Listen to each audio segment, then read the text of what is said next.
Good morning. Good morning on the West Coast, 10 a.m. Pacific, and good afternoon on the East Coast, 1 p.m. Eastern. Welcome to Power Hour. Should I say thank God it's Friday? Actually, this week was so good that I don't want it to end, but then um, personally speaking, I need a break from the volatility. Um, Welcome to Power Hour. This is how we do it. Every Friday, 10 a.m. Pacific, 1 p.m. Eastern. It's Power Hour on this channel indefinitely, as long as I'm doing this.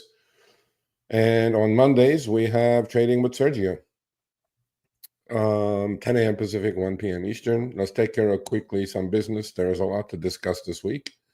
I'm going to get into the topic shortly, but as far as business, I'll answer all the questions in the comments. So if you have any questions regarding charts, stocks, whatever, please put them in the chat. I'll attend to them at the end, one by one. A couple things. Thank you for the support of the channel. I appreciate it. It's growing. It's growing slowly, but it's growing. I need like a video that pops and gets like 1 million views, and then I'll be on my way of being Mr. Beast of finance. But at the moment, it's a slow grind. It's what it is on YouTube. It's only 4.5 months old. The channel is, for what it is, I think it's doing well. But then I'm gonna keep grinding it out because I know how the YouTube game is played. You just gotta have patience. Just like my 3 Ps when it comes to trading: patience, position, and planning. Well, my patience is always there. My positioning is there. I think finance is something that everybody should be educated about or informed about, because we certainly don't do it in our kids' schools. We teach them about everything else except finance or investing or whatever it's called. With that said, this is not investing advice, trading advice. If you're going to follow me at your own risk. So first order of business: every Monday, Wednesday, and Friday for the last 2 weeks or more, I've been posting my current open positions on the community page of the YouTube channel. Okay. There's a disclaimer there. If you're going to follow me, you're more than welcome. I suggest, if you're going to follow me, do it with the underlying equity or underlying ETF, as opposed to what I'm doing with derivatives and options. What I do is very risky. It's not for everyone. And I'm in and out real quick. I do swing trade. I do hold certain things, few days. Sometimes, like, I have a couple of positions now that I've been holding for a couple, 3 weeks. So follow at your own risk. And now that's first order of business. Second order of business, channel is open to members. I think we're up to 20 members. Thank you for the support.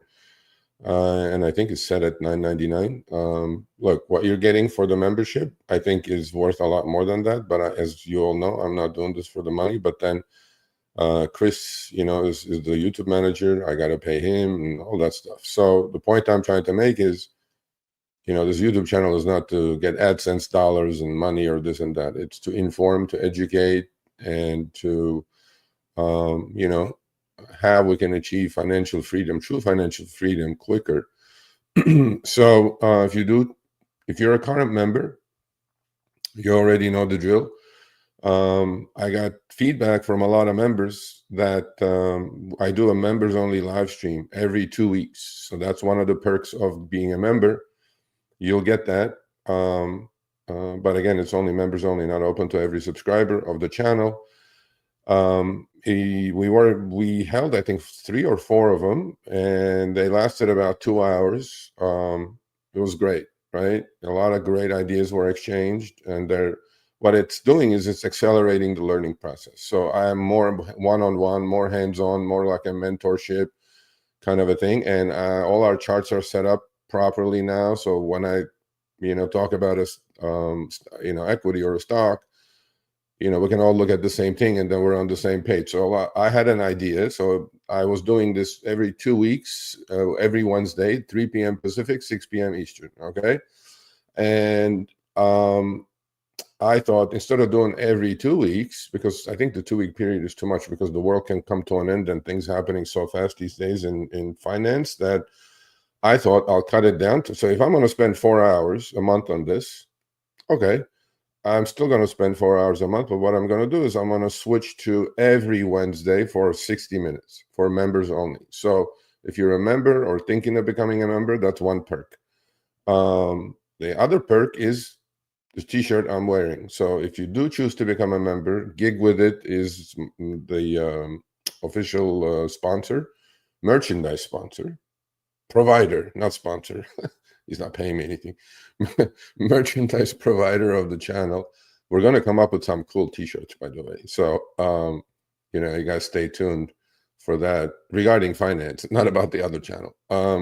But long story short, if you do choose to become a member, you will get this black t-shirt with the gold and white lettering that says #KnowYourWorth. In life, we got to know our worth for free, including shipping. No cost to you at all. So if you're an existing member, I know a lot of you got it. So the way we're going to do it is every Wednesday when we're doing our members live, we're all going to wear the same t-shirt. That way we feel like a team. We got like a uniform. You know what I mean? I'm trying to build a community like I've built a community on the other channel. The other community is amazing. But now we need to pivot. Every rideshare driver, every gig worker, whatever. This channel is not made for that. This channel is made for mainstream. But, we have a crossover, right? We're suffering there. We might as well pivot to something. What is the pivot? Well, first, the pivot is information and education. So with the members only lives, I'm accelerating that. I definitely feel like it because a couple of the members, I think, are doing better than me already. So my point in all of this to start this was not to give you a fish, right? I can give you a fish every week and feed your family for a week, but then you need more fish, right? Well, I'm trying to teach you how to fish. So it's a lifetime skill that you learn. Hopefully you're much younger than me and you don't go through the learning process. Well, you'll have to go through the learning process. But my point is if I can accelerate that process for you, and if I can stop you from making all the mistakes that I made, right? I mean, 35 years I've been doing this. I know this inside out. There's not too many people that know this better than me. But that includes equities and stocks and bonds and economics and derivatives and options and whatever you want to call it. Well, that takes time to acquire all that knowledge, okay? So since it takes time, if I can accelerate that process towards a financially free future for you all, there is a crossover between the other channel and here. I'm not going to deny it. But what I'm also going to, enforce in all of you is that you guys need to pivot. You can't keep driving forever. Okay, it's just a hamster wheel. And I'm not telling you to stop doing that. Yes, that's your cash flow, but then now take that cash flow and use it, have it compound for you, have it earn something for you, and that's what this channel is for. And if other people come around, watch, because I do post on Twitter and whatever not, great. If not, no big deal. So if you are an existing member and if you didn't get your t-shirt yet, I've been saying this for, I don't know, 4 weeks now. Send me an email, Sergio@sergioavadian.com with your t-shirt size and your physical address. We will produce it and ship it out to you, cost-free. If you go on the gigwithit.com website, the t-shirt is $29.99. So you're getting a $30 item for $10 a month. I'm hoping that you stick around for a few months so I get my money out of it. If not, no big deal. If you're just doing it for the t-shirt, become a member, get your t-shirt and bounce, okay, whatever. But I'm hoping, I think a lot of the members here who I see already in the chat would attest that what they're getting out of the members live is a lot more than what they're getting on Power Hour or Trading with Sergio, which is open to all subscribers. If you guys want to put a chat and how those went over the last, I don't know, 3-4 weeks, let me know.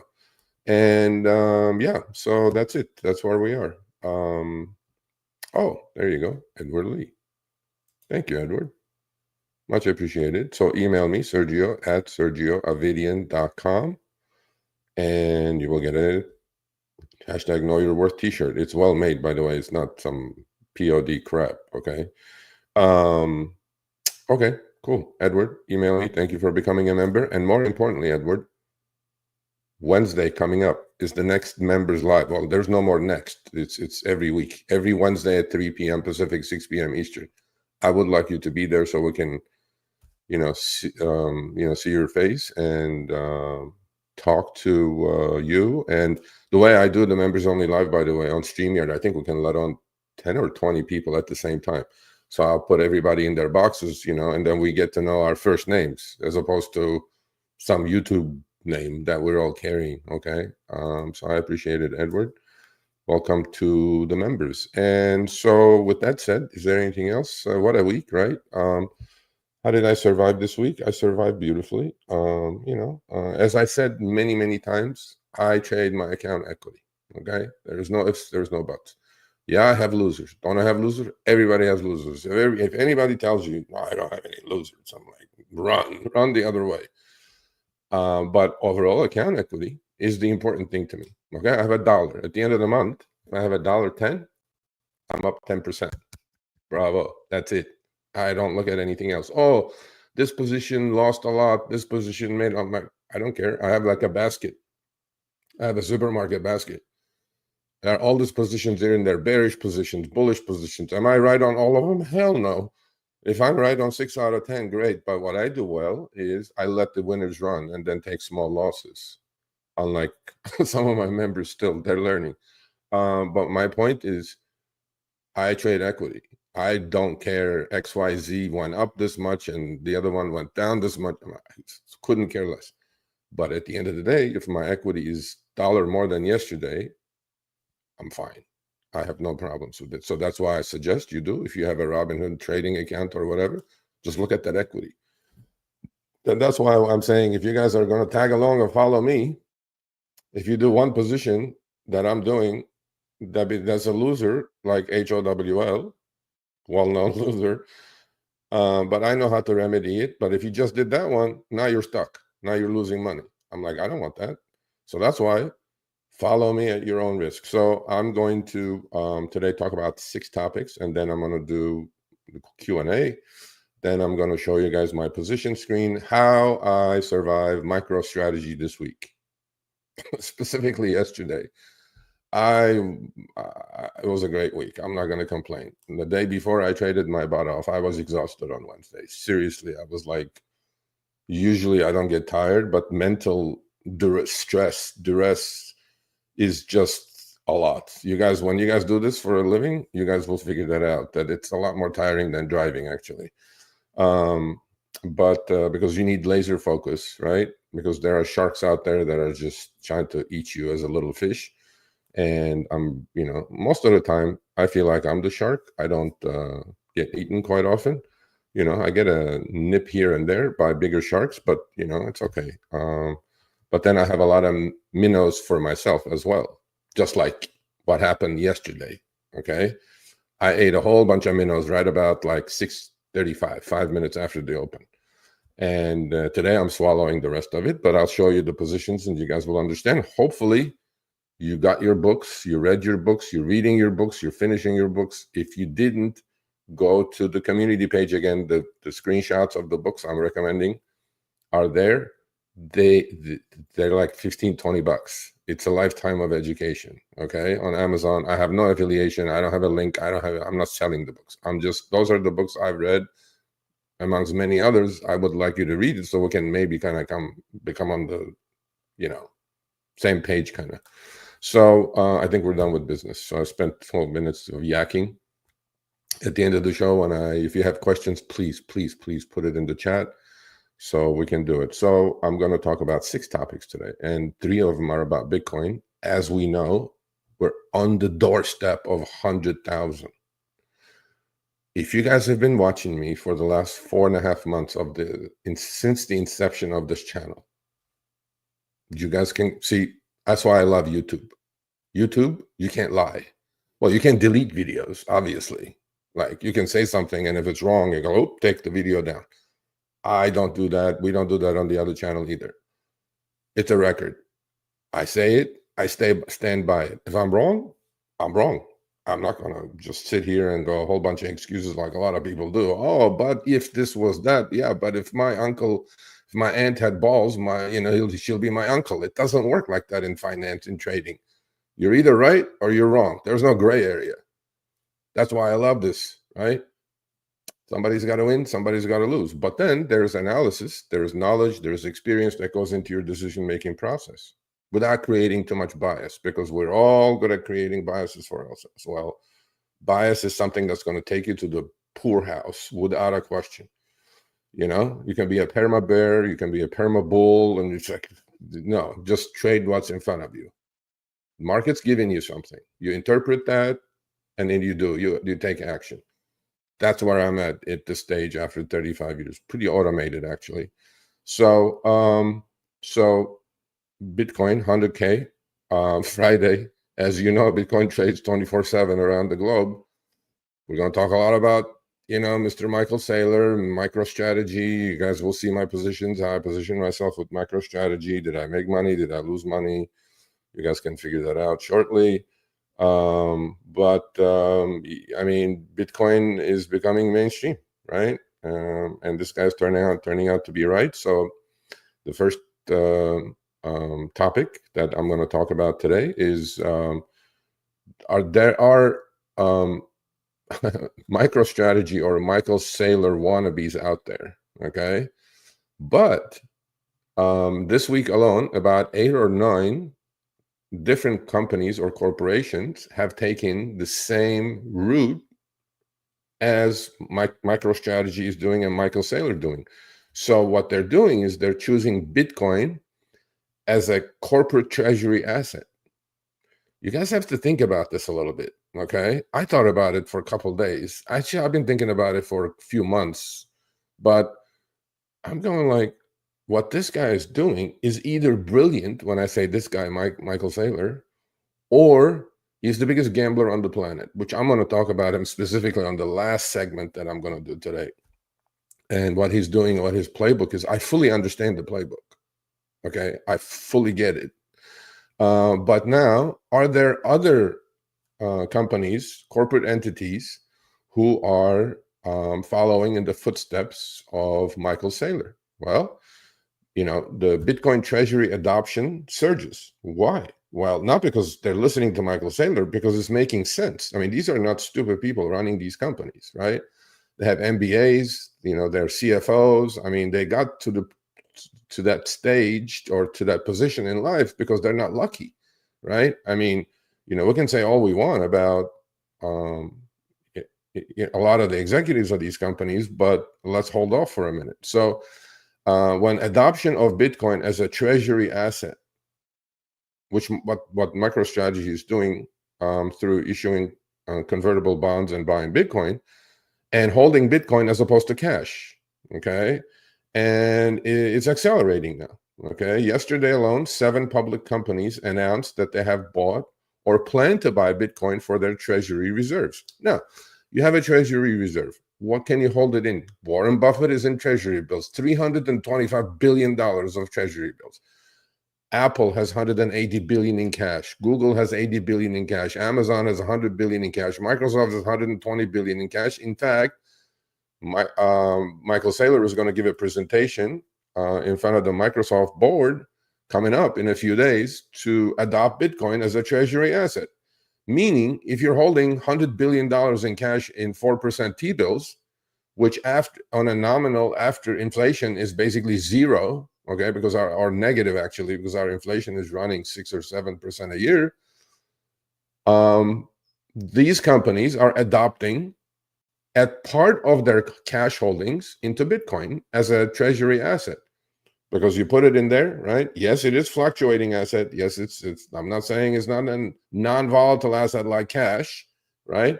But maybe, obviously, not maybe, but definitely not as liquid as cash. We can grant that. But on a long-term basis, what has done better than Bitcoin?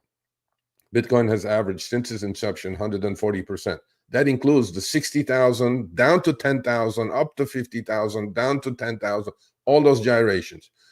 In the last 12 years, it's 140% a year. I think going forward with the adoption of ETFs and everything else, the volatility is subsiding. I can see it. I can feel it, right? Just like what happened, if you guys watch me in previous videos, when Bitcoin was going sideways between April and October, this went on the last breakout, it went sideways for 6 months. It never did that before, right? What it did is it would just gyrate wildly.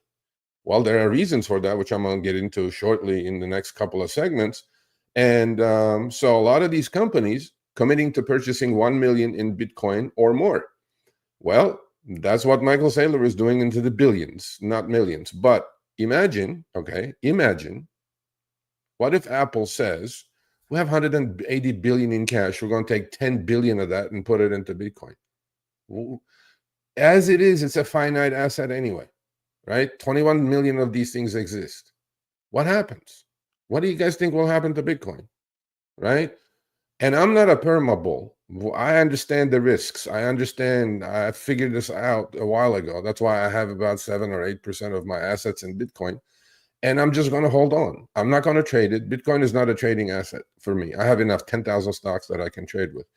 But what Bitcoin is it's a buy and hold and keep it as it is. And if you want a dollar cost average, right?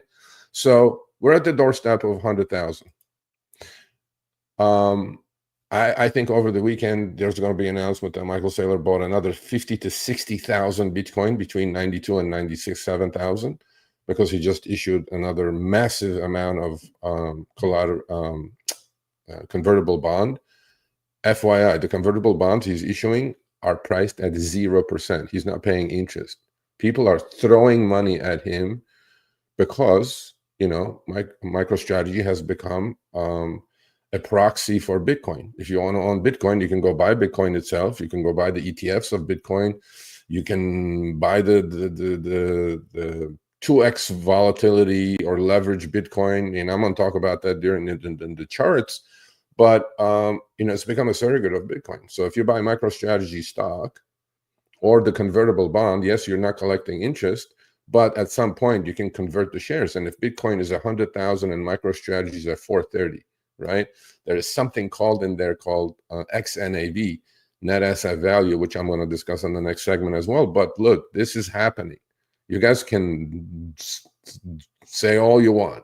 If corporate adoption happens of Bitcoin, even on companies like Apple's and Google's with billions and billions in cash. I know Warren Buffett's never going to buy Bitcoin. I get that. But there are other companies that are doing it. Marathon, which is a Bitcoin miner, they're doing it. They just issued $1 billion convertible bond to buy Bitcoin. I mean, look, people have figured this out. And last but not least on this subject, please, on the channel, there is an interview with a gentleman named Sonny Poe. Please go check it out. It's on Insiders of Wall Street. We talked about this a month ago before this last breakout. He did this exact same thing that Michael Saylor is doing with credit cards. You guys are going to say, oh, 30% interest on credit. No, he didn't do it like that. But you need to go check this interview out. You guys will learn a bit. This is something a lot of people can do. And he was brilliant the way he explained what he's doing. And I found him on X or Twitter. I'm on X. Please go, follow me there. And so that's the first segment. And I think the trend is leaving the building. And you're going to say, oh, I wait until it goes to 80,000 pullback, I'll buy it there. I'm like, no, just DCA. Buy it at 100 now. If it goes to 60 next month, buy it at 60. But over periods, over 12 years, Bitcoin return per annual return has been 140%. I think it's going to subside. I think volatility is going to decrease, which it's doing, I can tell.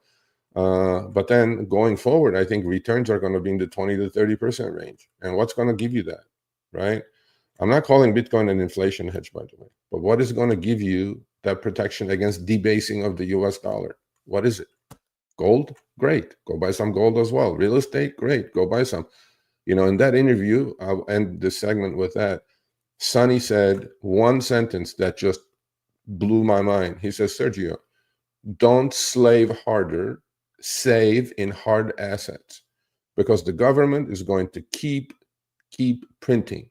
And the only way you can protect yourself against that, because they're making the US dollar trash, literally toilet paper, okay? They're debasing the US dollar. There's a lot more of it. Inflation is killing the US dollar. So what is that? What is the protection? It's hard assets. Look at all the hard assets. Real estate, all-time high. Gold, all-time high. Bitcoin, all-time high. Stocks, all-time high, right? That's the only way you can protect yourself against what the government's doing, gaslighting you and saying, hey, everything is fine, don't worry about it. I'm like, no, don't slave harder, save in harder assets, and Bitcoin has become one. So the next topic I'm going to talk about is, look, there's two types of investors, right? There's retail, which is you all and me, and to a point, and then there's institutional investors, right? And they all compare their returns to a benchmark. What is the benchmark that we all compare ourselves to? Personally speaking, I do it. Well, I compare myself to S&P 500. So as a trader, investor is a different thing. I have multiple accounts, as you guys know, some of you may know. Long-term investing, which is literally like 80% cash now, and I'm just kind of panicking now, actually, because I sold some ridiculous winners this year. If you've been following me, Kava, Carvana, and they keep going higher. I'm looking at them keep going higher, but then when you get a 4-bagger or 5-bagger in a year, you got to take those profits. You just can't just say, okay, well, it's going to be a 20-bagger, right? It's okay. Nobody went broke taking profits. Nobody did. Nobody. Okay. So long story short, long-term portfolio and my trading account, right?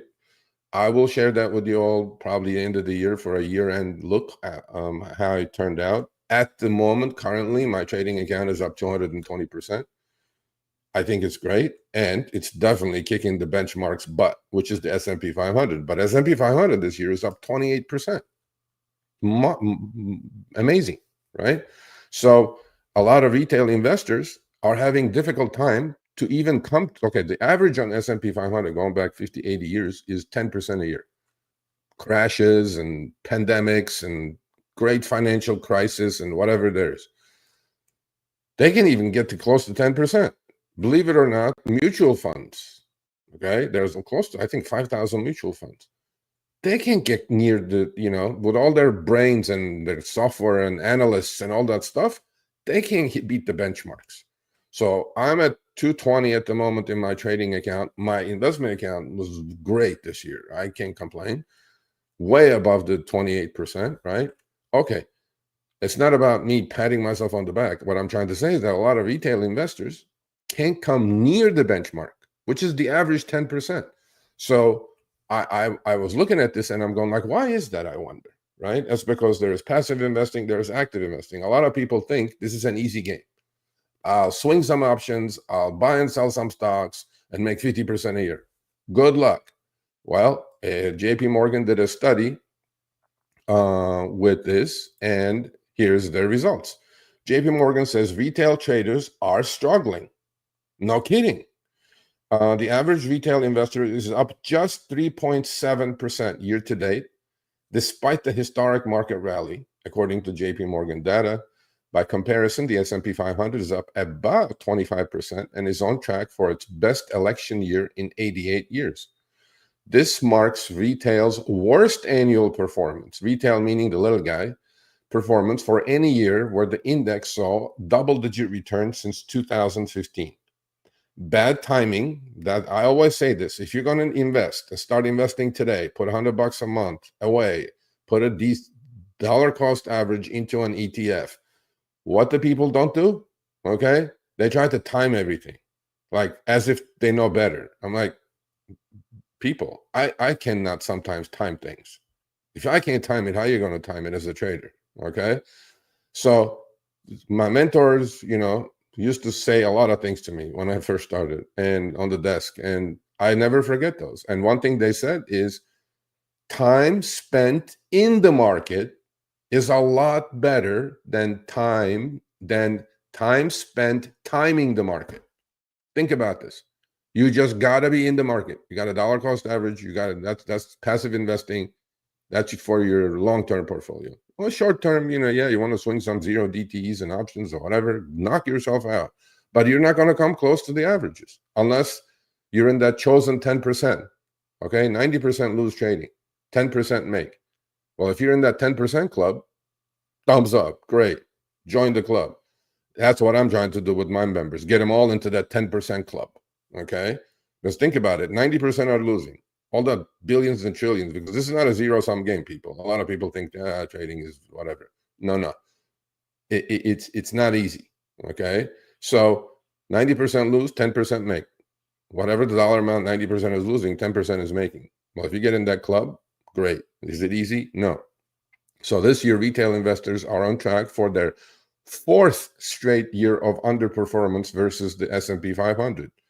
Institutional investors are cashing in on this rally. Yes, because retail versus S&P 500, and like Kobesi letter, my hat's off. I follow them on Twitter. Please go do it. Look at the difference. Look at the difference in performance, right? So S&P 500 is the blue line with the green arrow going up, and then look at the retail investors, right? It's tough. Like when did the retail investor get nailed? When I was actually made probably the most amount of money I made was during this year on being short anyway, was during the Japanese carry trade debacle, right? Look at that crash. So retail is just going back and forth, and when the market comes back, they get out too early, and then when the market's crashing, they sell the low, buy the high. All kinds of things happen to retail. So it's not a pretty picture, and to me, chasing return is difficult, right? But if you have the tools, and if you have the knowledge, if you have the experience, by all means, trade. Not with everything you have, obviously, right? And then you guys will see this, on social media and Lamborghinis and I don't know, all kinds of people saying, "Oh, I made $1 million today." Look, it may be true. I don't know. But I'm perfectly happy with my 220% so far for the year. And the rest of the year, I'm just going to kind of coast, right? Am I taking super aggressive sized up positions because I want to get to 300%? I'm like, hell no. Okay. I mean, if you do that, that's one way of looking for trouble, and trouble will find you. The market's, very fair. And, don't get as a trader, you guys have to have this, or an investor, or swing trader, day trader, whatever you are. You have to have I call it like a dead man's EKG. You can't get too high with your victories, and you can't get too low with your losses. If you do that, then you'll end up in the loony bin. Okay, seriously, it's just it's that high and the low, the endorphin high. You don't want that. You just want even Steven, and that's why one position doesn't make you or break you. You're sized correctly, but you trade equity. Okay, I have $1 at the end of the month. I have $1.10. That's 10%. If I do it again next month, then I'll have $1.22, because power of compounding, right? So how do you get to 220%? You do it for 35 years. You blow some accounts, but then luckily you're blessed with some knowledge. You're blessed with some experience. You got to do it. If you don't do it, it's very difficult to say that I'm gonna swing some options and beat the benchmarks and all that stuff. So next topic I want to talk about is the most amount of videos. I think we put out 400 videos in 4 months so far on the channel. I'll bet you more than 10% of it is regarding what? U.S. national debt.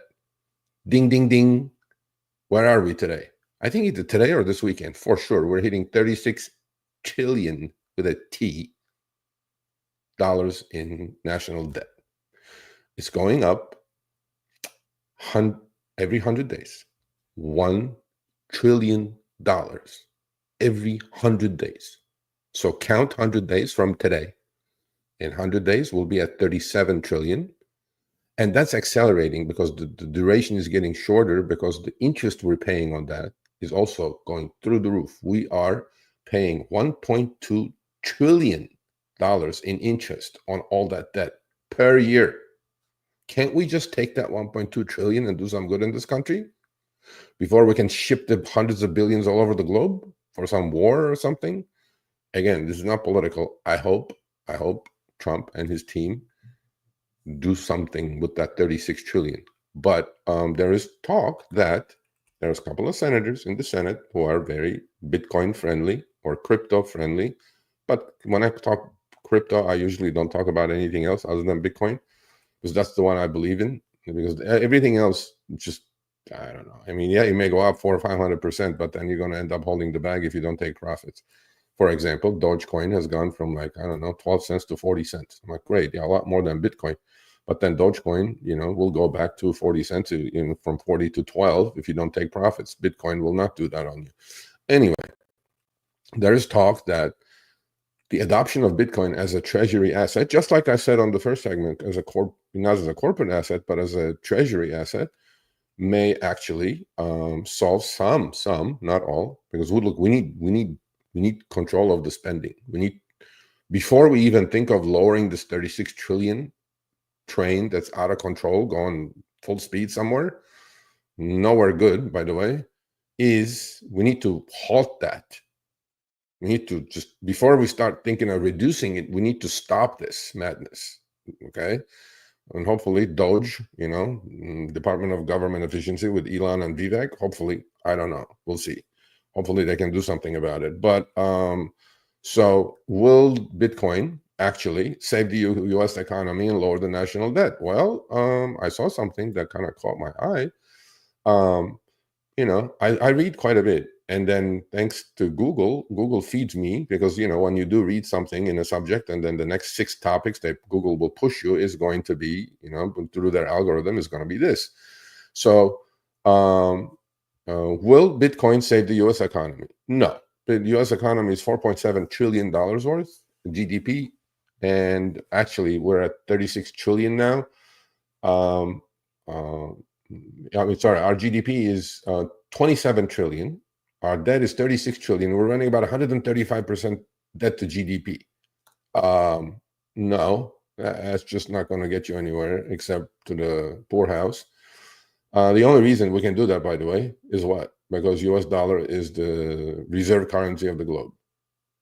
We can print all we want, right? And then deficit spending is basically what we've been doing. This has nothing to do with Democrat, Republican. Both sides have been doing this. I'm a fair person. I call it the way I see it on the other channel. I call it the way I see it on this channel. So Michael Saylor, again, I mean, this guy is like more famous almost than Elon now. He is definitely the Bitcoin father or grandfather or whatever. He says he's proposing that through the adoption of Bitcoin as a U.S. Treasury asset, we can lower the debt by $16 trillion. All right, well, I'm going to debate this by myself with him because I know he will never come on this channel. First of all, I think we should try all this without getting into, because look, he's talking his book. He has close to now, after this weekend, he's going to own 400,000 Bitcoin at $100. That's $40 billion worth. Well, of course, he wants the U.S. government to come piggyback. He's basically front-running the U.S. government. We used to do that when I was on the desk. If I knew an institution was going to come buy 100,000 shares of Apple, I'm going to buy 100,000 shares of Apple and sell it to you with a nickel profit, guaranteed money. That's what happens today in high-frequency trading, right? So without veering off too much from the subject, he's talking his book. I mean, he also, of course, wants the U.S. government to, put to buy a million Bitcoin. What will happen if U.S. government bought a million Bitcoin? Bitcoin will go to like 500,000, okay? And then he will be richer. Michael Saylor, he is. So before we do any of this, Mr. Saylor, I think we need to give Doge a chance, Department of Government Efficiency, to at least halt this debt from getting out of control, okay? And find places that we can cut and hopefully reduce this 36 trillion in debt, which to be 37 trillion in 100 days. So in a CNBC interview, Michael said that acquiring 1 million Bitcoins within the next 5 years could significantly decrease the U.S. national debt by 16 trillion. Okay, how's it getting there? Okay, so government buys every year 200,000 Bitcoin, okay, for 5 years. Under the assumption that look, there's 21 million of these things, finite amount, okay? There's supply demand shocks that's going to happen at some point. Is it at 100,000? Is it 200,000? I don't know. But if people buy this and nobody sells this, obviously supply demand, the price is going to go through the roof. It's going to keep going higher and higher and higher with certain corrections. So that's all under the assumption that U.S. government buys it at 100,000 now, and next year they buy it at 200,000. Well, the first 100,000 gained the double, right? Whatever that they put in, and that way By the way, he had a CNBC interview today, Michael Saylor. Please go watch that. You know what his target is for Bitcoin in 2045? 2045 is not that far. It's only 21 years from now. 13 million apiece. That's his target. You guys didn't hear me incorrectly. 13 million per Bitcoin. We're only at 100,000. We're like less than 0.1% of where he thinks Bitcoin is going in 21 years. So looking at this, with those numbers, yes, we can reduce the debt. But no. Let's not gamble. Let's reduce the debt the right way first. Okay? Let's not reduce the debt in a way that is what he's doing. Let's reduce the debt by controlling our spending. Let's reduce the debt by cutting maybe some size of the government. I'm not saying go lay people off or this or that, but I think at some point, madness has to end, and we need to deal with this. We need to deal with this 36 trillion debt, which segues me into the next topic, my favorite topic. Here it is, 36 trillion with a T in debt we have. It just eclipsed it. I'm pretty sure it's today, not a good anniversary for that, or this weekend. You guys can go check it out. Actually, there's a national debt meter. You guys, it's going, I don't know, it's like a counter. And it's like, I'm kind of like, what are we doing? Why are we mortgaging our kids' future here? What's happening here? But hopefully, again, I'm hopeful that this new administration is going to do something about it. Talk is cheap. Actions speak louder than words. They get into office January 6th. Let's see the first 100 days, what they're going to do. They're talking a big game. I'm telling you, that includes Elon and Vivek as the head of Doge. So our national debt just eclipsing $36 trillion. How much you all think U.S. is borrowing every day to get this wheel of fortune going? How much you guys think is borrowing? Guess. Put it in the chat. Put it in the chat. Like a number. It's in the billions. How many billions do you guys think U.S. is borrowing? No? Okay. Here's the answer. Are you guys ready? Ta-da! U.S. is borrowing $8 billion a day. Every single day. No, it's not. 100 billion would be ridiculous. 100 billion every 10 days. Yeah. So U.S. is borrowing $8 billion per day as rating agency Moody issues warning on nation's deteriorating fiscal strength. Moody's, by the way, lowered, our bond always used to carry AAA rating. You guys know what the rating agencies do, right? They go AAA, AA, A. About when the debt was about 25 trillion, Moody's and S&P cut the rating on the U.S. bond. Nobody talks about that. It doesn't mean anything because we're still the, global reserve currency. That's why, nobody touches it. But on the next topic I'm going to talk about, that's kind of going away. It's kind of getting replaced. But long story short, $8 billion a day. Every day we're borrowing. What's happening, right? And citing data from the Congressional Budget Office, CBO, the organization's president, Maya McGuinness, says the government borrowed more than $250 billion. That's 250 billion in your book. In the first month of the 2025 fiscal year. By the way, fiscal year and calendar year are two different things. U.S. government's first month of the fiscal year was October. Okay, that's the fiscal year. A lot of companies run different fiscal years. So when they say first quarter, second quarter, it's not like first quarter from January 1 to March 31. It's not like that. So 250 billion, over $250 billion we borrowed. So you take that, right?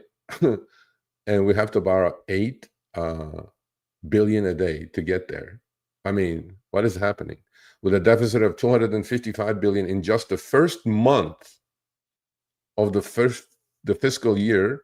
So that's the first month of the fiscal year. In a fiscal quarter, there's 3 months, as we know. So we're going to borrow $750 billion to get the show going. You guys figuring this out yet? Is it just me that's like, I'm the idiot in the room? Is it just me that's just freaking me out, these numbers? Okay. Let me put it to you this way, guys. We're deficit spending to the tune of $3 trillion a year. And the interest payments on that is accelerating because 36, 37, 38, obviously, right? We take in only 4.7 trillion in income into the treasury, and we spend 7.5. If I did that in my house, we'll be bankrupt 10 times over. Why? Because I can't print money and spend. I can't create money out of thin air. So that our borrowing, right, isn't letting up on its own. It's not. It's going to happen with some sanity and some reduction of these numbers. And McGinnis, who's the head of the CBO, also warns that the government's rapidly increasing national debt could reduce Social Security benefits within a decade. That's me. Within a decade. I put my dues in. I paid my dues. I put tons of money into that thing. I'm serious. I'm like, by the time I retire, if there may not be anything left, and I'm going to be pissed off. Not that I was hoping to live on that money, because it's going to be nothing. Inflation has eaten all that money already. Even with the COLA adjustments, nothing, right? Okay. But again, if I'm going to get a couple, $3,000 a month after paying into it for years, I want to get something out. Don't touch my stuff. Anyway, what remains consistent is the massive underlying burden of our national debt. In the next 2 years, debt will exceed its all-time record share of the economy. Okay? Think about this, people. We are at 130% of our GDP. And what do? We continue as is. We borrow, we spend, we borrow, we spend. And who's the biggest spender on the planet, by the way? The U.S. government. So this is it. So see, this is a 1-inch pipe, and this is a 3-inch pipe. Okay. So 4.7 trillion comes into this 1-inch pipe. That includes all the Social Security taxes, all the income taxes, all the capital gains taxes. This is a market and real estate. All assets are at high. So if you do sell it, you have to pay the treasury some income tax, right? Capital gains tax. So that's 4.7 trillion right here. That's 1 inch. Okay, 4.7. The outgoing is 3 inches. So if you run your household with these 2 pipes coming in a 1-inch pipe going on in a 3-inch pipe, you're broke. So when Elon said last month, the U.S. government is going broke, I think Elon was being very, very nice. We are broke. We are the much larger version with a printing power, though, of Greece. You guys should go study the economics of Greece or Venezuela. We're pretty close, okay? The only saving grace we have, we're definitely more productive as a country. We have the best brains in this country. We produce a lot of, well, we don't manufacture anything anymore, but we produce a lot of, let's say software and, all these things that we do. Obviously, our GDP has grown immensely. But what has done is that we borrow the money in the hope that that's going to turn into higher GDP. It was. When we left the gold standard, it was, for sure. For each dollar we were borrowing, we were producing $4 of GDP. Pretty good, 4-to-1 return. That's when GDP was like this. Now we grew our GDP to 27 trillion, GDP meaning gross domestic product. What is the ROI on that dollar that we're borrowing today? What is it? It's 54 cents. We're in the negative. For every dollar we're borrowing, we're creating 54 cents of GDP. We should at least be 1-to-1. Stop the madness. Seriously, stop the madness. I'm just like, to me, it's become a joke now, right? People know I'm passionate about this. And when we're like in parties and shit, and they talk to me about it, he goes, "Hey, how's your GDP going?" I'm like, "How's your debt going?" I'm like, "My debt's fine. The country is broke, though." So segueing into the next topic from this debt situation, guess what? I've been talking about this debasing of the currency, debasing of the US dollar, national debt disaster for 4.5 months. Literally, actually, that's how I started the channel, because I wanted to just vent out. Whoever watches, watches. Whoever doesn't watch, doesn't watch. I'm not alone in this, by the way. A lot of people are actually kind of getting nervous about this situation. But is something going to be done about it? I don't know. But a lot of countries around the globe, they hold, by the way, the bag of IOUs that we're selling him constantly, right? Those are the notes, the bonds, because we're borrowing money from somewhere. Somebody has to lend us the money. So that's an IOU that's getting created. So that IOU is owned by a whole bunch of different countries around the world, by institutions, by the public, by the pension plans in the US, all kinds of stuff, right? So the largest holder at the moment is Japan at 1.2 trillion. They hold our bonds. It used to be China at 1.6 trillion. China, every single month, about 60, 70 billion, they're cutting their exposure to the US dollar denominated debt. Why? They just figured out, okay, they keep printing and whatever I'm holding is worth less. The buying power is being lost. I mean, they're playing this game with me. They're turning what I'm holding into trash after 20 years because I just bought a 20-year bond paying me 4% a year. How's that going to work out? They're devaluing their currency by keep printing and printing and printing and deficit spending. They go, screw this. I'm getting out of these bonds, US dollar denominated bonds, and I'm going to put my money into something that makes more sense, more tangible. Remember what I said about don't slave harder, save in harder assets? Well, what are a lot of these countries doing now? A lot of these countries, and here it is. Global central banks now own 13% of gold reserves. Well, gold is a hard asset, right? And at the same time, more countries have been increasingly diversifying their currency reserves by adding more gold. So they're reducing their exposure, right? And potentially losing confidence in US treasuries and reducing their exposure to US treasuries.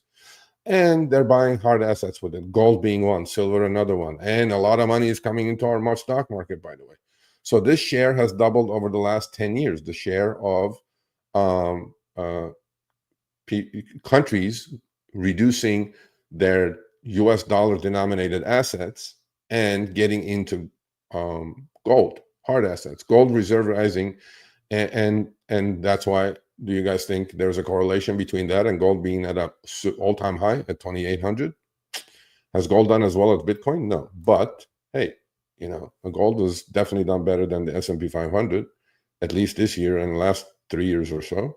Over the same period, foreign ownership of US treasuries has declined from 34% to 24%.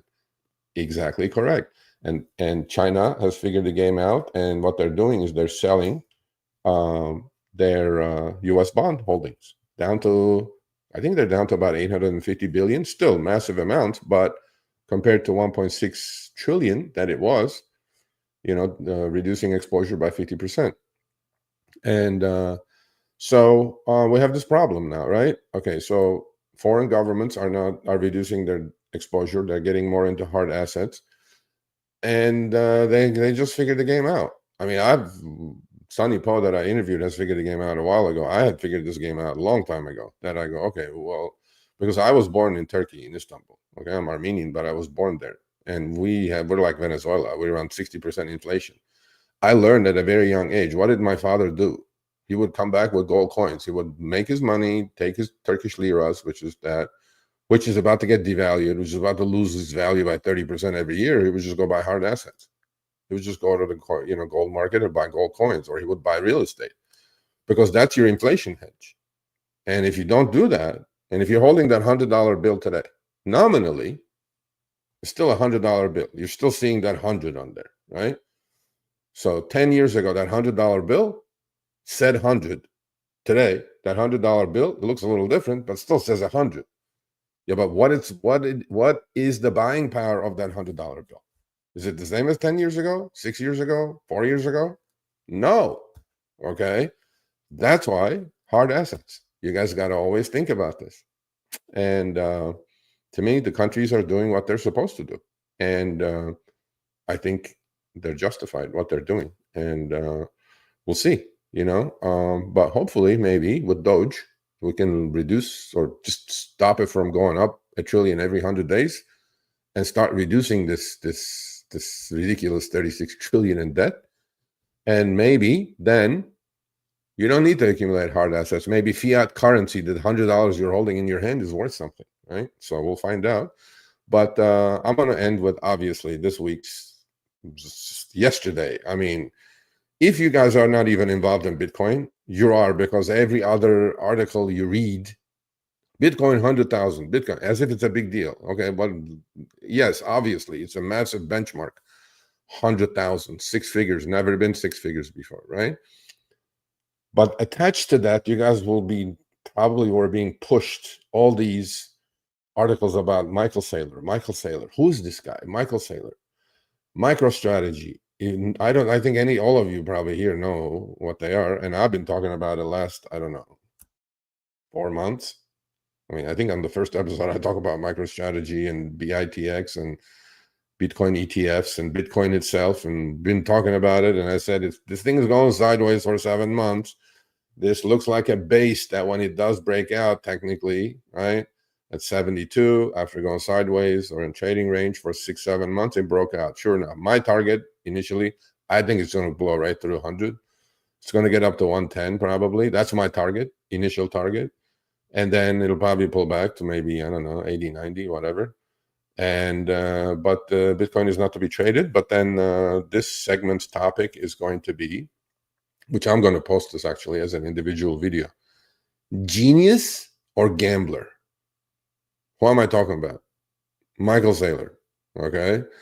And what is his playbook? Okay, so last earnings quarterly report that came out about a month ago, you should, this is all public information, by the way. I'm not getting this like some insider or something. No, but what I'm doing is I'm interpreting it. I'm reading the tea leaves and trying to figure out how to play the game correctly and understand what he's doing. So about a month ago, he came out during the conference call and said, we're going to issue, this is called a $42 billion plan. Over the next 3 years, we're going to issue $42 billion, $21 billion in convertible debt and $21 billion in at-the-market stock operations in equity. Now, you're going to say, Sergio, well, that's going to dilute the existing shareholders. But no, I'm going to explain that in a minute. And at the end, I'm going to give my verdict. But you guys probably know what my verdict is already. No secret. If he's a genius or a gambler, right? Okay. So he has an existing company called Microstrategy. It's an IT company. They do software and stuff. Is it a super profitable company like Google and Apple? No, it's not. It's never been. But this guy figured out that, I'm going to make my company a proxy or a surrogate for Bitcoin. He's been a believer in Bitcoin 5-6 years ago as well. So long story short, he said 42 billion in Bitcoin. Well, if he just bought that 42 billion over the next 3 years, Bitcoin is still going to be higher, because this guy is not buying and trading like a lot of jockeys do. Oh, buy 100, sell it at 120, buy back at 103. I'm like, no. He's buying and holding, period. And he knows it's a finite asset. Now he knows all these other corporations are coming in buying Bitcoin for their treasury assets. He knows kind of with a Bitcoin friendly, Gary Gensler, by the way, the head of SEC, who was the killer of crypto for years because he hated the crypto. He wouldn't allow these ETFs, right? IBIT and all that stuff, Fidelity and BlackRock ETF for Bitcoin to come around. Well, he's gone as of January, first week of January, I think. He said he's going to resign. I'm going to bye, Mr. Gensler. Have a nice one. Long story short, Michael Saylor is seeing this. So what is he doing? He's front running everybody. I mean, he goes, 100,000 is nothing. My goal is like 13 million in 20 years. What do you guys think MicroStrategy stock is going to do? It's 400 now, or 420, 430, whatever. What do you guys think he's going to do? Yes, he's diluting by issuing shares. But the buyers of these convertible bonds who can convert into shares and dilute a little bit more are buying the stock and paying him no interest. Why?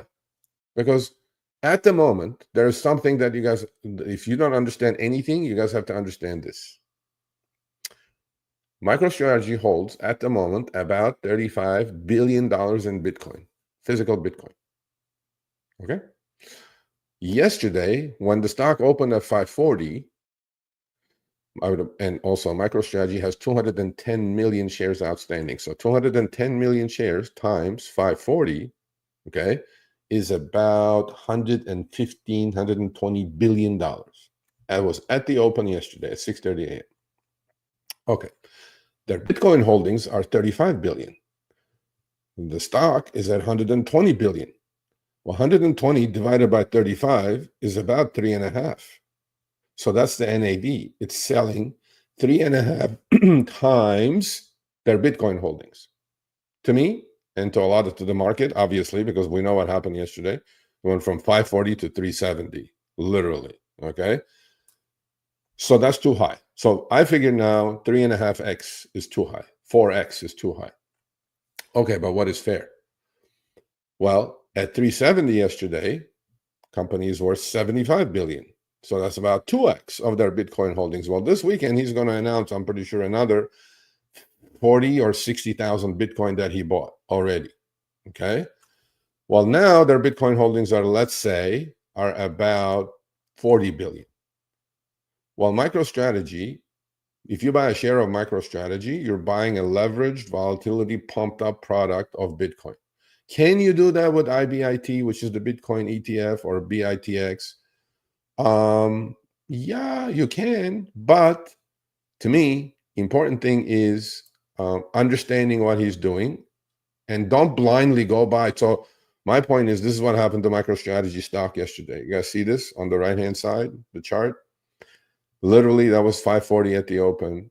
Got hammered, went up. Although there was also, somebody who came out with a tweet saying that they're shorting the stock. I mean, you got to be I don't know. Yes, they made some money during the day, and I will show you guys my position, how much money I made or lost on MicroStrategy Wednesday and Thursday. It was great. It was fine. Anyway, MicroStrategy stock turned south to snap 3-day streak of double-digit gains.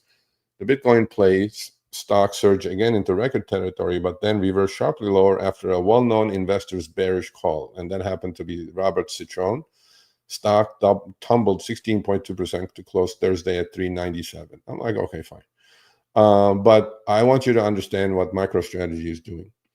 Basically, in the old days, when the great financial crisis happened, the Federal Reserve came in, and we used to call that the Fed put. Okay. Fed put meaning they were there to buy on everything, every time, money was needed, they were there to step up and buy. And I think this just created a $42 billion Bitcoin put by MicroStrategy and Michael Saylor. If you guys don't understand it, you can read it on the internet, or, you guys can ask me in the chat now in a minute.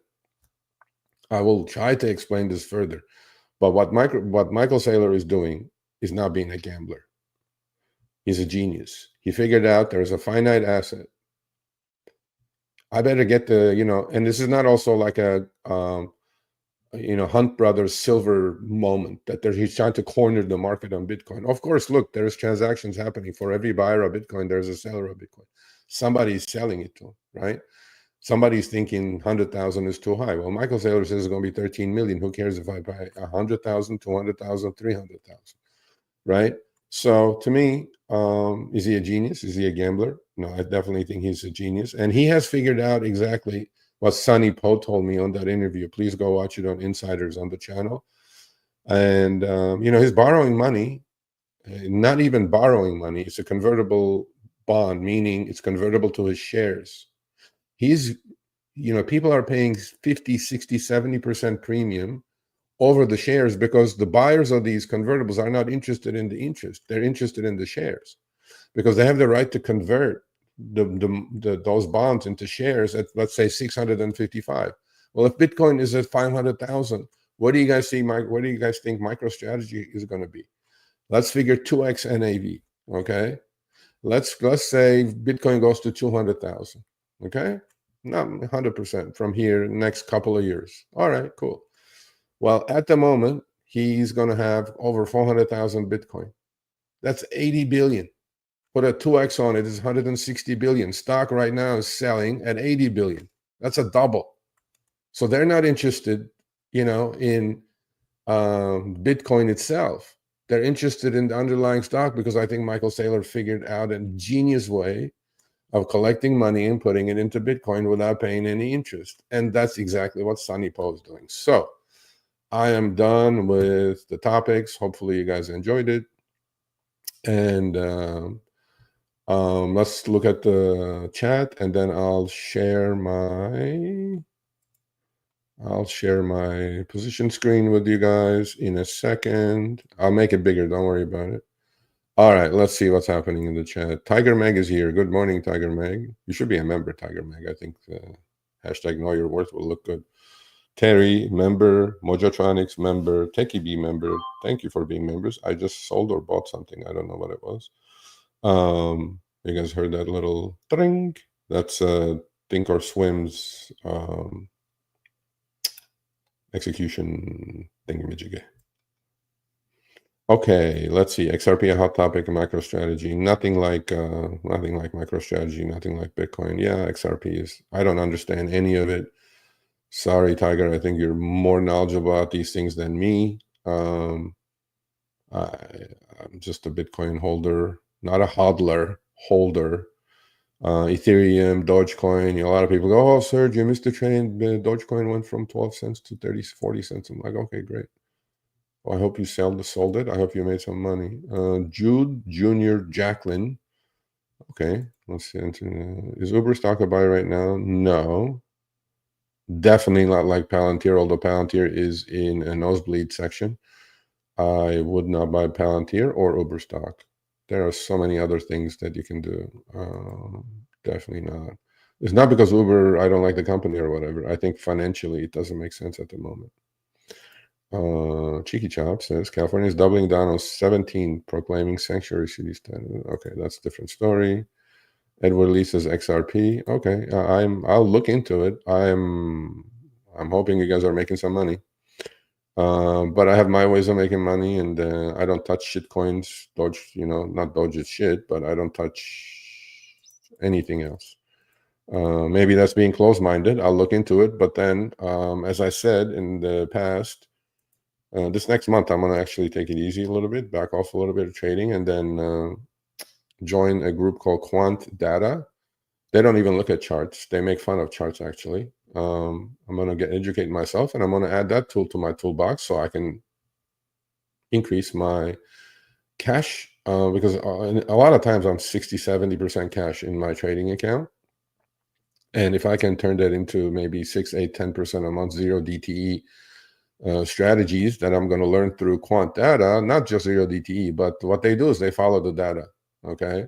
Data is the new gold. They don't look at charts. They call charts chopsticks. Actually, I was laughing. What they do is they follow data. So if a whale comes in and buys $2 billion worth of an NVIDIA call, what do you guys think that stock is going to do? So that's the dog wagging the tail, or the tail being the derivative wagging the dog. So I'm going to learn that, not for you all, for me first, and then I am going to share it, that knowledge, but I have to understand it. In order for you guys to understand it, by the way, Quant Data has a free Discord server. Just go listen to it. Be a guest. It's Quant, Quant Data. Most likely it'll be over your heads. In order to understand half of what they're saying, you guys need to know the Greeks. Please, the Greeks, right? Delta, gamma, theta, vana, rho. Yeah, okay. So if you guys know those, then it involves a lot of that stuff. So know your worth. Yes, Edward, please email me, Sergio@sergioaviden.com, to get your t-shirt. Good question. Stephen Brown, I do not use stops. I use mental stops because I'm watching every day. But if you're not on top of it, probably 6 or 7% maximum. On derivatives is very difficult. 6 or 7% could be in a blink of an eye after you do it. But on underlying equities, I try to allow my runners run. Okay. I mean, I don't know if, you are new to the channel. Thank you for being a member. Like if you've been following me, last 4 months since I started the channel, I do my watch list, which I'm going to do today as well. You would have done extremely well, but just with the underlying equity with trailing stops, right? You buy something and it goes up, you put a stop. Basically, if you do get stopped out on the way down, you actually guaranteed yourself a profit. Like you would have bought Kava, you would have bought Carvana, you would have bought Lunar, you would have bought many, many, many different things that I've traded, right? So you Stops are for me. Stops are if you're day trading. I hope you're not. You're gonna get stopped out every single second. So yes, we zoom. We zoom. We got a T-shirt coming up. Get it ready when Edward sends that. John, hello, John. Okay. Richie Rich, another member. Look at all these members. Awesome.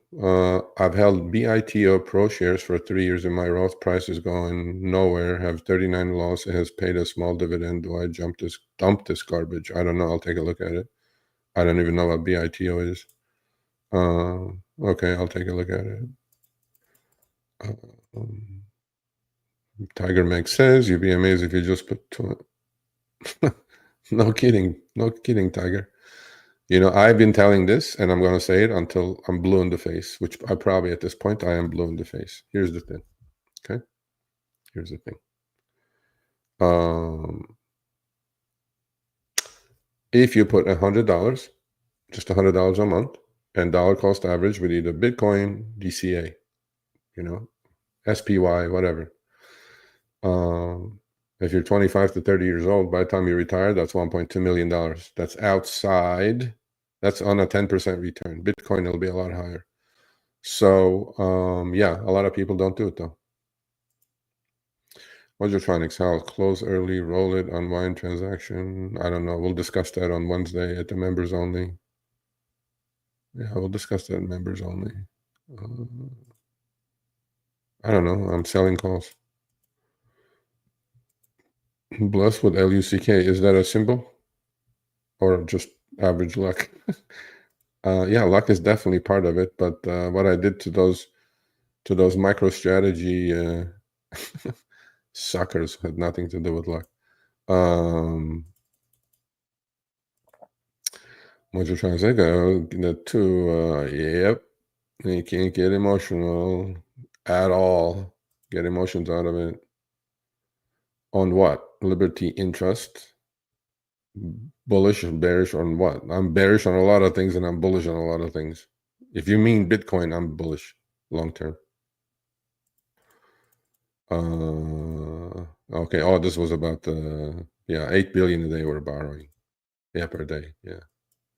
Liz says AM. Hello, Liz Saroyan, a fellow Armenian. Okay. Yeah, I did kill that. Well, you guys are going to see the result. I still have it. I think I'm just going to let him expire. Probably. Yeah.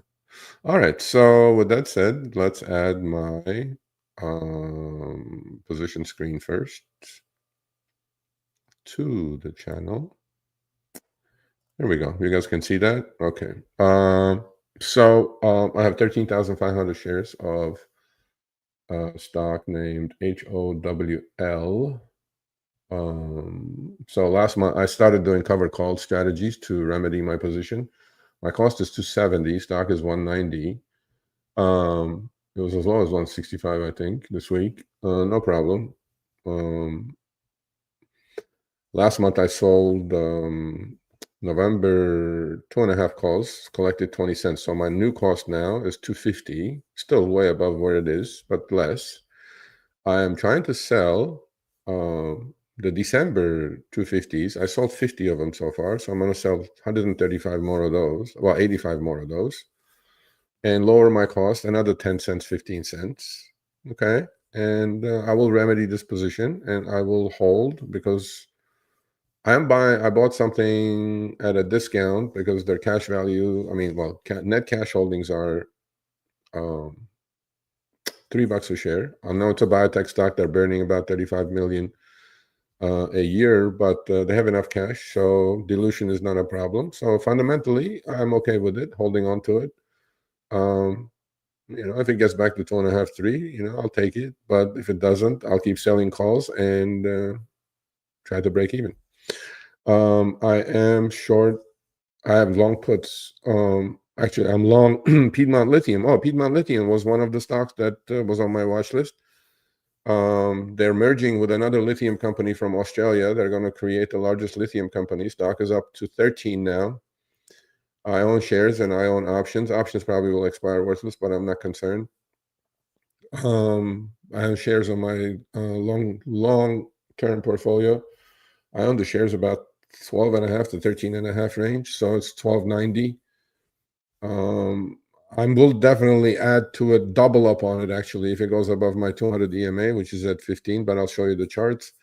I have some puts on cheap puts. You know what? I'm not risking anything in buying like $5, $8, $10 puts. Okay. What I'm doing is I'm risking, 10 cents, 20 cents way out of the money puts or calls and, go for like a 10 bagger or something.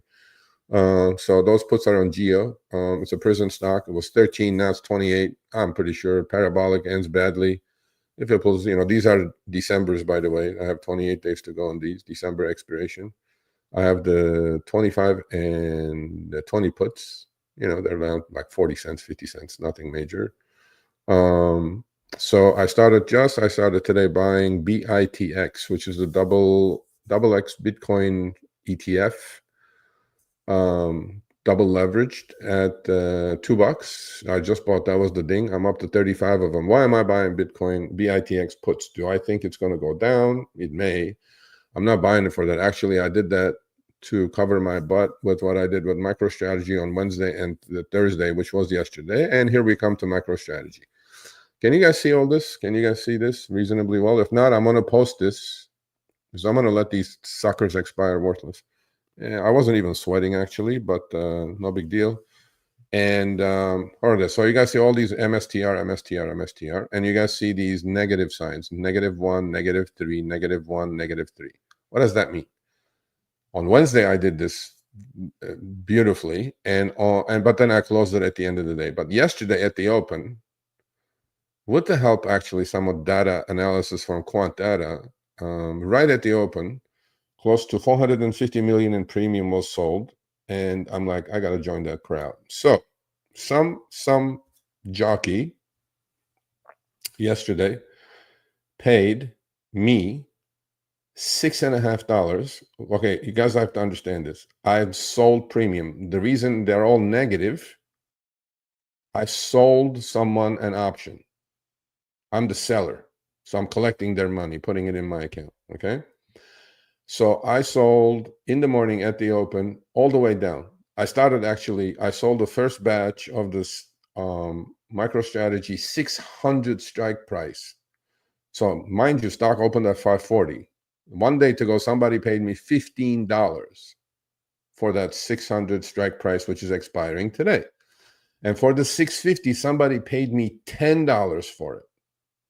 And I'm going like, you're a fool. I'm going to take all your money. And then on the way down, obviously stock corrected. Even if it didn't correct, what's the play for? The play is for theta destruction, meaning time decay. They're expiring today. Somebody's paying me $10. For them to break even, MicroStrategy had to get to $660. It's only $540. And yes, it was going up 40, 50 bucks a day. And you got to consider all this, right? And implied volatility was at 350, 400%. And I'm going like, yeah, I'm going to sell premium. So I did. I sold 3 and 3 of the, and so my average cost, long story short, my average cost on the 650 calls are $649, $6.50. My average cost on the 600 calls is $676. Why is it lower than the original? Because I sold one at 15 and then it dropped to 10. I sold another one and then it dropped to like 3 the end of the day. I sold more because now the chances of the stock getting to 600, 650 is pretty much nil, but they were still paying me a ridiculous amount of premium. I'm like, okay, I'm going to take your money. So, and then when the stock tanked, I was lucky enough to get in there and sell a couple of puts. This is the same position I put on with DJT before the elections. I sold $100 calls. I sold the $15 puts. It's a short strangle and strangled, and then the premium just shrank and went to nothing. So on this one, I was hoping that for a single day, I did all this yesterday, by the expiration today, which is what, another hour and a half to go, that MicroStrategy stayed between 650 and 350. What are the odds of that? Pretty high, right? Okay. And sure enough, I don't know where MicroStrategy is. It's 446. Oh, I just see it now. Okay, cool. 446 and 447. And so it's in between, right? It's $100 above the put side, and it's what? close to $150, $200 from the call side. Well, do you guys see all these numbers? You know, -1 at 325, -3 at 650, -1 at 20, and -1 at -3 at 676. So I sold this and took the money. And here's the last prices on these options. The puts I sold at 325 range, they're 2 cents. So the expiring worthless. Whoever bought them from me is hitting the wall. The calls I sold, the 650 calls I sold at an average cost of $6.50 are a penny. Now, I can go back and buy these and cover them and close the position. But why? They're going to expire worthless. They're going to disappear. And on Monday, these positions will not be here. The 350 put that I sold at $20 for on that swoosh down they had yesterday, I'm like, I don't mind owning the stock at 350 minus 20, which is 330. I don't mind owning Microstrategy at 330. I was willing to buy it. But if it got there, well, those $20 put options are 3 cents, and the 600 calls are a penny to 3 pennies. I'm not buying these things back. I actually left it on purpose for you guys to see the power of selling premium. Okay? All right. So as a total on this position alone, and you guys are going to say, well, yeah, but you're losing 10 grand on the first one and you're doing this, you're doing that. I'm like, okay, no problem. Well, just from yesterday, today, Wednesday was a bigger day actually for me on MicroStrategy. I don't know how many contracts I traded on MicroStrategy on Wednesday. Same thing again, selling premium, allowing time decay to take care of it. Because time is on my side, right? Every day that goes by, that time decay, the theta decay is going to happen and these options are going to melt, okay? So long story short, long story short, I'm going to do this. And here's the numbers. So at the moment on these option positions, I am up $6,283, $6,300, and I'm just going to keep it that way. I'm going to let them expire worthless, and we're back to the charts. And let's see where we are. Okay. Let me go back to the main screen, see if I have any questions, and then we'll go to the charts, my watch list, and then I'll say goodbye in about 15 minutes. Remove. Okay. Let's see. Tiger Meg. For those in Tiger Meg knows the crypto. For those in crypto who have been holding, don't forget to take your profits. Real world assets and AI projects in the top 100 will do well. The rest will run their course and will go back down. Yes, I agree. Just realized I was running a minute behind the stream. Okay. Sergio, I don't sweat. I like that one. You know what? We should make a t-shirt out of that. No, you know what? You should say, I don't sweat. I sell premium. I print money. That's a good one. We should do that. You know what I mean? Yeah. Hey, Ron is here. Go gig it. What's happening? Okay, I'll take a look at 3M. And then there was another one. Who was it? Which one was it? Okay, if you guys have any questions or any stock ideas for me outside my watch list. What was that thing that you bought, Richie? Moti? What was it? It's an ETF. ETF of what? I'm not even sure. ETF. Bito. BITO. Okay, let's take a look at that and let's take a triple M. Let's do this. Let's do this. Let's get rid of this. Okie dokie. Let's take a look. Let's take a look. So I will keep doing this, by the way. I will keep selling premium at 3,400 IV. I will sell my mother when the IV. Somebody was asking me yesterday, well, aren't you like taking a huge risk? I go, no, the buyer is taking the risk. I'm just kind of sitting here waiting for it to go zero. By the way, 90% of options expire worthless, 99% actually. And in this case, that's what's going to happen to that gentleman or lady who bought those calls from me. And I'm going like, okay, fine. And then who bought those puts from me? See all these lines? These are all the positions. I got a collared. Okay, you guys see this red line here. This is 600. This red line is 650. This red line is 350. This red line is 325. Stock was here, right about halfway. Okay? So all I want is to stay between 600 and 350 for a single day. What are the odds of that? Pretty high, right?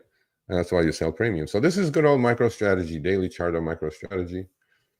Wild day yesterday. 543 high, 370 low, and I'm going like, wow, this is amazing. And today it's recovering a little bit, 445, and all good. So this is the spider. What is there to say? I mean, I don't know if it's making higher highs soon, but look, all I know is uptrend intact. I've only drawn a channel. It's been pretty religiously inside that channel. So upper end of the channel, you go short and whatever. But above it's 20, 50, and 200 EMA. What is there to say? Beautiful chart. Same thing with triple Qs. Although I'm going to show some of the broken down names in Mag 7. And let's start with NVIDIA. NVIDIA earnings came out. They were fantastic. Market's not buying it. Stock is down $5 today. And caution on NVIDIA. MACD is kind of turning down. It threw in a little bit of a bearish divergence. Let's look at the two stocks before I forget. BITO. What is BITO? Oh, ProShares Bitcoin ETF. Okay. Well, that's because it's probably on futures, and every time they roll, they're dying with it. But now it may be your time. You may break even, or why would you expect dividends out of this ETF, Richie? Not sure. Yeah, I don't know. This would be my least favorite. Here is the BlackRock. Beautiful. Remember, been talking about it. Sideways. This is exactly what Bitcoin is doing. Okay. 6 months of sideways. Breakout at 40. We're at 57. Hello. Welcome to playing the game correctly. When it's doing this, we really don't care. But when it breaks out, we're gone. And this is BITX. This is double IBIT, basically. So if IBIT goes up 10%, it's supposed to go up 20%. And it was a downtrend that I've been drawn. I got rid of that because downtrend doesn't exist when they break. I like naked charts. I mean, breakout on this at worst was like 40. We're at 67. I mean, 65. So, okay. Enough said. MicroStrategy. Yeah, what does it say? I mean, yesterday's probably was the top. So, and if you guys are going to trade MicroStrategy, this is your numbers. 2x NAV is a place to buy, and 4x NAV at the moment is a place to sell. And the other thing, by the way, MicroStrategy decoupled. It was going up before Bitcoin broke out, actually. Before, and now yesterday, I feel like it decoupled again, right? Like Bitcoin is up today, but MicroStrategy is up a little bit. So I figured this NAV game pretty well yesterday for you all. So when I say NAV, after today, MicroStrategy issued more shares. They're going to have 230 million shares outstanding. So 230 million times 444 is about 100 billion. Okay. But their Bitcoin holdings are going to be 40 billion. So they're about 2.5 NAV. So that means at 2 NAV, I will be a buyer or seller or puts or whatever on MicroStrategy if I'm going to trade anything. I'm not going to trade my Bitcoin, so I might as well trade this one. And the premiums are ridiculous on this. And then some of you that have been watching me knew about MSTU, which is 2x of MicroStrategy. So MicroStrategy is 2x of Bitcoin. This thing is 2x of MicroStrategy. Look at the high low on this thing yesterday. High was 315. Low was 160. You guys like volatility? Welcome to volatility. And MSTX obviously is 1.7x of MSTR. I mean, the timing on these products were immaculate. 220 high, 105 low. You guys like volatility? There you go. I'll give you volatility. So NVIDIA doesn't look that hot. Apple, okay. Actually, Apple is one of the better. So there's 3 stocks in the Mag 7 that are looking really good. One is kind of looking neutral, and 3 are doing like dog shit. Apple is looking okay. The two are that are dog shit is Google. Obviously, the Justice Department wants Google to divest Chrome because they have a monopoly on search. Not looking that hot. Netflix is amazing in the Mag 7. I mean, every day that thing, look at this thing. And you have any time, it doesn't matter what stock you're looking at. Anytime you go from lower left to the upper right, 45-degree angle, it's a good run, triple M. Let's look at that real quick. Yeah, it's just kind of basing before it breaks higher. Obviously, this was a catalyst. Earnings came out. Beautiful chart going from the lower left-hand corner to the upper right-hand corner. Support everywhere, actually. You know, we should add that to our list. Oh, I'll have a nasty reversal there. I don't know what the catalyst there was. It's just going sideways before the next leg higher. And let's look at triple M going back 3 years. Yeah, it used to be in the 150s, 160s. Yeah. Above the 200, it's kind of, I mean, neutral at best, really. Not too hot, not too cold. Trading range between 120 or 130 and 140. It's not a big mover, so for me, it has to move. I need movement. I get bored. Okay, let's go to, what else is not doing well? Microsoft.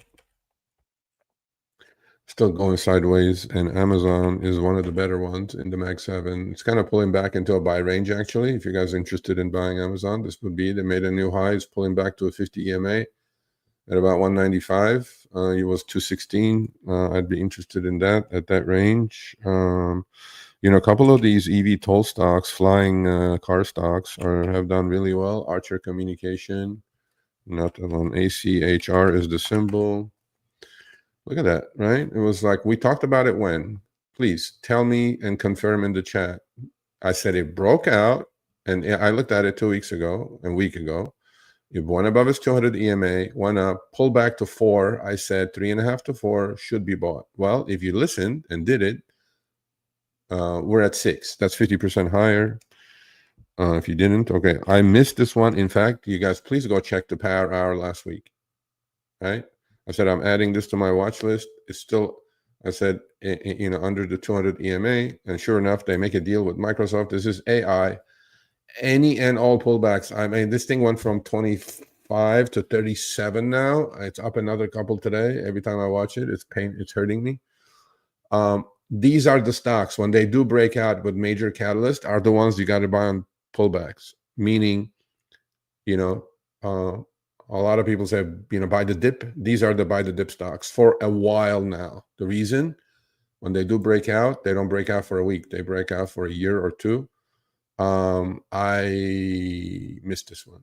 Sorry. Hopefully some of you did catch it. But we talked about it. So old resistance is new support. Where would I buy AI? It's 37, 32, anything around 32, I'm in.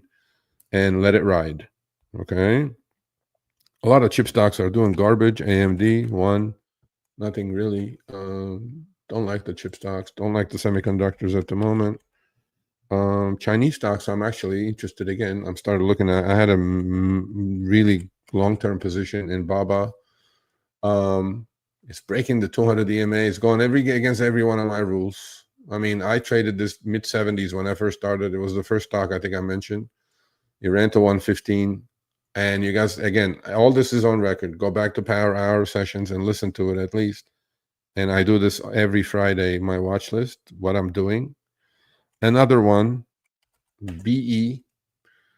These stocks, they just don't give you the chance to get in. BE was another one that I put on my watch list because it went above its 200 EMA and 50 and breaking out. Sure enough, catalyst comes out. What is the catalyst? They got a massive $7 billion contract from a utility. They do hydrogen power plants. And the damn thing won't pull back to give me a chance. It's stuck on the Bollinger upper band. Any pullback, please give me a pullback to 18, please. Maybe 20, so I can get in. And these are the stocks. That's what they do, man. They just don't give you a chance. But that's when you don't FOMO. That's when you don't FOMO. You patiently wait. Your time will come. Kava, I'm all out. I loved it. I love eating there still.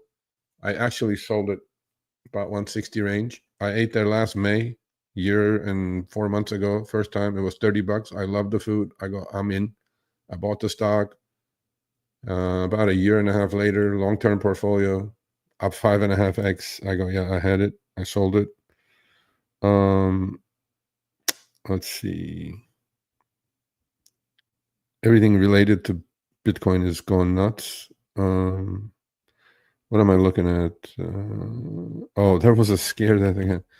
ELF, I added to my watch list. It's under 200 EMA. I'm not still kind of, but it's on my watch list. If it goes above its 200 EMA, I like it. Earnings was a catalyst. There was a short attack this week. I was thinking of buying it, but then I'm like, okay, it's against my rules. Not going to be involved with it. Goldman Sachs, new high. These are the stocks you guys need, man. Okay, find these stocks. Look at the chart. If it's from the lower left to the upper right, almost like a 35 to 45 degree angle, that's an uptrend. You buy things, you find things on an uptrend. You buy things. When they go parabolic, you get nervous, such as, Robinhood. It's not parabolic, but it's just, buy the pullbacks. Okay. Like these are the uptrends. Yes, you're going to say, Sergio, in a bull market, everything is an uptrend. No. In fact, Kyle is still here. Is going to cuss me out. Look at this one. Okay. CELH, Celsius. It's been in a downtrend. It doesn't matter what the market is doing. Another one, those EV toll stocks that broke out, put it on the watch list, was Joby, JOBY. I'm not a huge fan of these stocks, but it is what it is. Oh, there we go. How much did I pound the table for 2 weeks on Lunar? LUNR is the symbol, Intuitive Machines. When it was doing this, I traded the crap out of this with options, and I know some of you bought the stock. New high today at 1524. Hey, that's a double. If you guys followed it. If you didn't follow me, it's okay. There'll be other chances. Marathon is a Bitcoin miner, but they're doing what Michael Saylor is doing now. I'd be a seller of Marathon here. It's a trading range kind of at best stock. Went from 26 to 18, back to 26 now. If you're a trader, this is your dream right here. MSTR I looked at. Micron, don't like any of the chip stocks. It's just kind of going sideways. I need uptrends. Oh, here we go.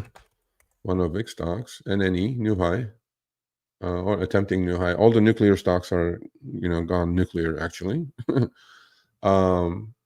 Actually, if you guys go back a couple of months or so, maybe month and a half, one of our audience members said, "Have you looked at the NNE?" NNE, it was like right here. It's called nano nuclear right here. It was like $10. Now we're at 31. Who says we can't make money? Bulls make money, bears make money, pigs get slaughtered. PLL is Piedmont Lithium. I have it in my long-term portfolio. They're merging with an Australian company. If this thing goes above 15, I'm going to go bonkers on this every which way possible. They're creating the largest North American lithium, and you guys know lithium is used in car batteries. If you guys go back, look at PLL 3 years. These are the patterns I like: sideways, sideways, sideways, breakout. The stock used to be a $70 number. 15 is not expensive. I'm going to go bonkers on this if it breaks to 200 EMA. I have some, nothing appreciable, but I will double up easily on this. I will double my position, I mean. Palantir. I'm kind of leery of Palantir when it goes like nosebleed, parabolic, especially for a big company. Careful. But again, somebody actually asked me that during the chat when it was 45. Oh, is it topping? I go, how's it topping? It's just going sideways before the next leg. And sure enough, it went from 45 to 65. Find these uptrends, man. Find these uptrends, buy the dips. You can comfortably buy dips on uptrends. The reason, higher highs, higher lows. You got to follow the trend. Trend is your friend. Don't mess around. Peloton, higher high. Beautiful. See the dips? See that dip right here? Onto the 20 EMA. It shows the strength. It won't even go down to the 50 EMA. Right? And it was a dog. I mean, these are the patterns. This looks exactly like LUNR. Catalyst was here. Earnings report comes up, goes sideways, breakout at 5.5. We're at 10 people. Okay. For Mojotronics, I have to mention AFRM. I hope you're still in it, Mojotronics. There you go. New high, $70.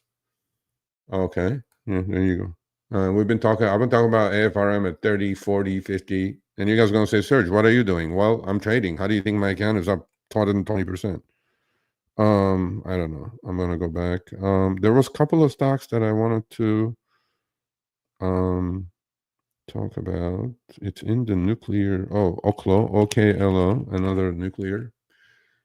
Beautiful, just getting wild now between 17 and 26. But next breakout, probably $40 number. A lot of people made a lot of money on SMCI. Dog of the dogs, up another 10% today.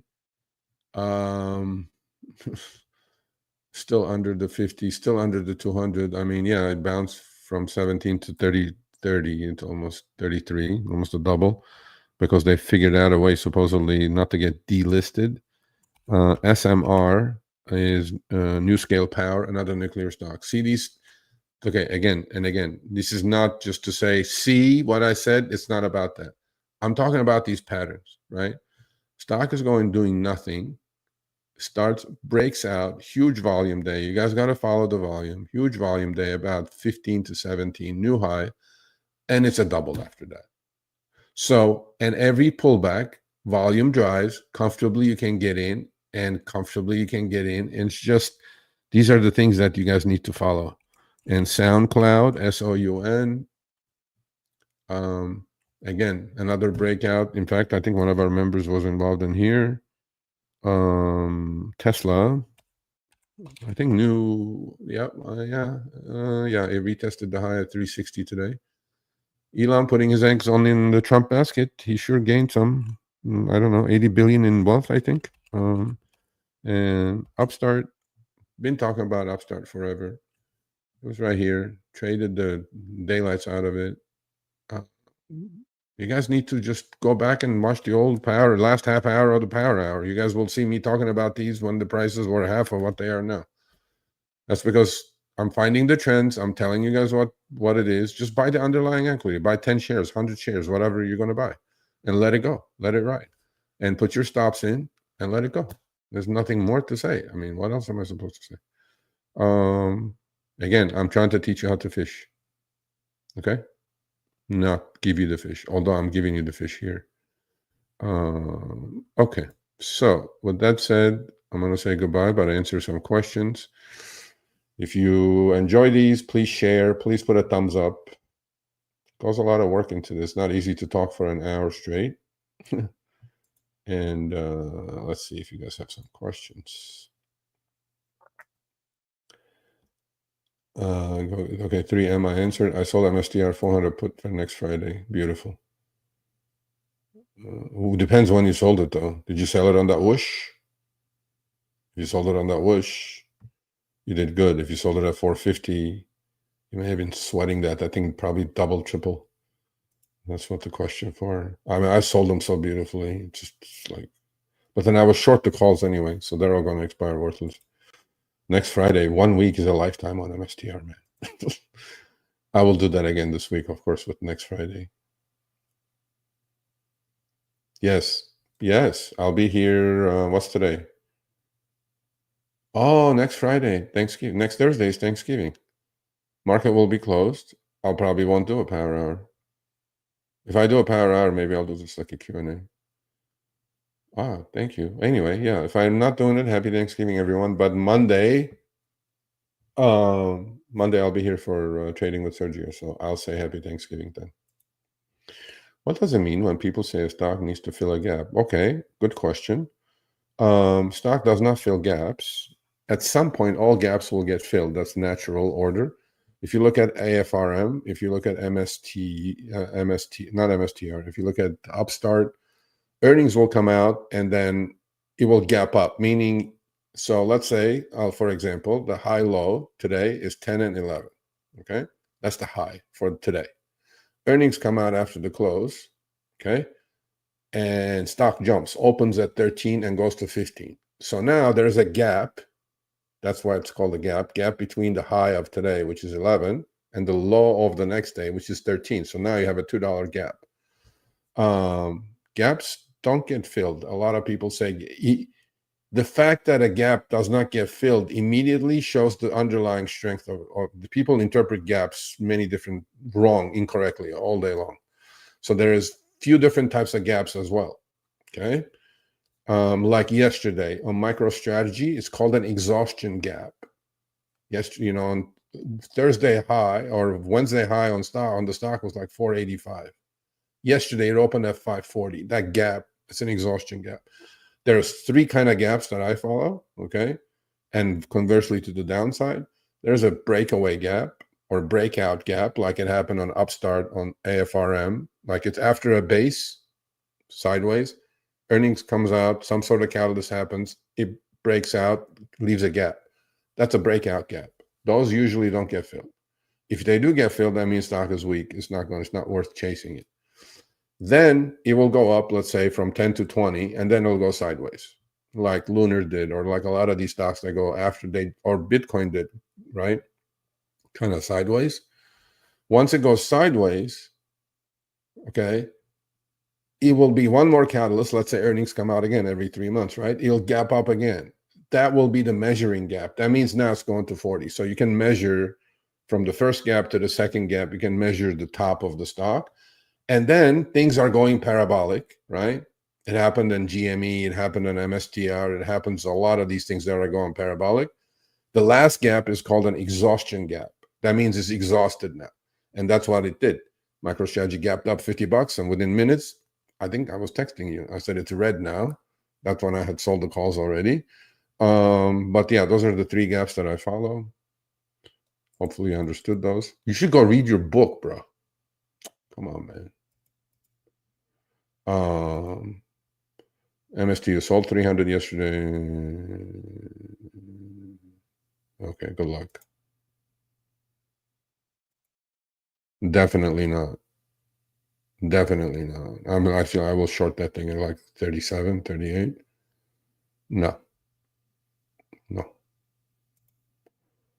I gotta piss you off somehow. Hey, Bitcoin. I'm not gonna miss it, so I'm gonna end the live and then I'm gonna watch Bitcoin hit 100K. Okay. Stephen Brown, where is the community list of books to read? Okay, so go to the community page where I post all my positions every Monday, Wednesday, Friday. So the way you go to the community page is there is videos, there's live, I think there's shorts. So halfway down the YouTube page, there's like a row of tabs. Okay. Go to click on community. I think it's the last one before last. Once you click on community, it'll give you those posts that I'm putting on the community page. And then scroll up, and then you'll see the books. I have posted the pictures and what I'm recommending.